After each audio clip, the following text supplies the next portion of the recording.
Mana barumsaa kunini dur aanaa liban jala jira.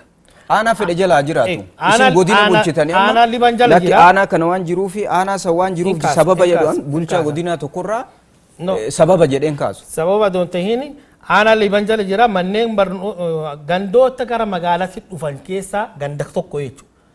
Jidduu kana dhugaan jirtu sadarkaan tokkoffaaf lammaffaa sadaffaa jedhee aanaan addaan baafatee qabatee jira.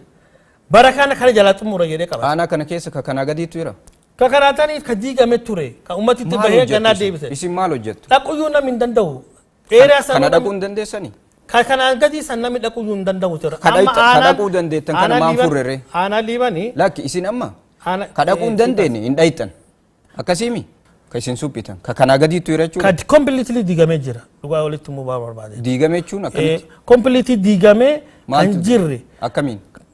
Kanini moona waraanaa ture waraan itti galee waan biraati sun rakkoo adda bahe kuni rakkoo san hin qabu barata keessa jira suphuun hin danda'amu hirmaan nama hawaasatiinu kunu suphuun danda'ama ka kanaa gadi bal'a jira kan diinni itti galee waggaa 3 guutuu keessa taa'ee kompiliitii diigame laakki amma san sababa garasitti hin godhatina kana hoo maaliif kun isin bira jira isinitti dhihoodha in kaasa godinarraa immoo laaltanii nama itti ramaddanii achi taa'anii ilaalanii adda baasanii garuu deebisuu hin dandeenye.